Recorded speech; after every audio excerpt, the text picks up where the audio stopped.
আপনি কি জানেন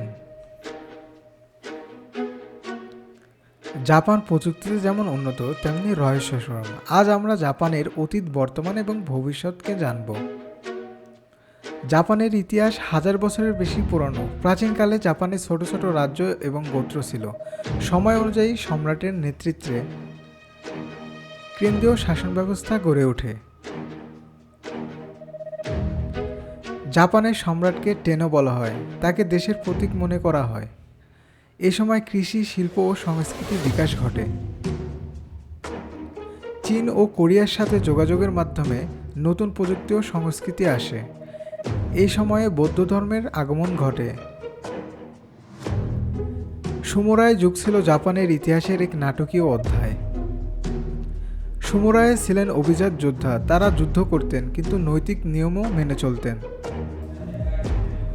এটি বিশুদ্ধ নামে পরিচিত। বিশুদ্ধ মানে যোদ্ধার পথ।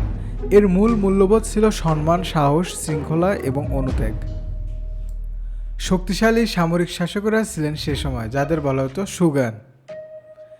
17 শতাব্দীতে জাপান বাইরের বিশ্বের সাথে যোগাযোগ কমিয়ে দেয়। এটি সাকুকো পলিসি নামে পরিচিত। প্রায় 200 বছর জাপান বিচ্ছিন্ন থাকে।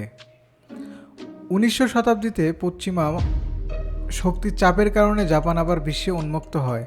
এরপরেই আধুনিকায়নের যুগ শুরু হয়। আজকের জাপান বিশ্বের অত্যন্ত উন্নত দেশ।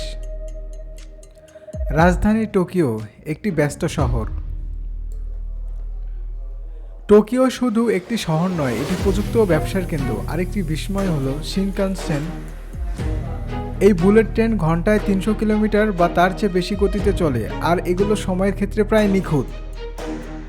জাপান শুধু প্রযুক্তির জন্য নয়, তার প্রাকৃতিক সৌন্দর্যের জন্য বিখ্যাত, বিশেষ করে মাউন্টেন ফুজি। মাউন্টেন ফুজি জাপানের সংস্কৃতির প্রতীক।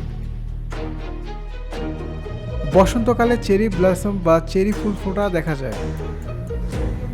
এই সময়কে সাকুরা সিজন বলা হয়।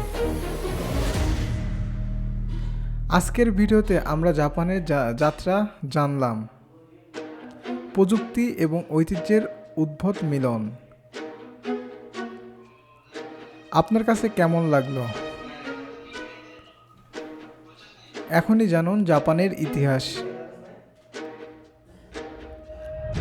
লাইক, কমেন্ট অ্যান্ড সাবস্ক্রাইব করতে ভুলবেন না। আসসালামু আলাইকুম, ভালো থাকবেন সবাই।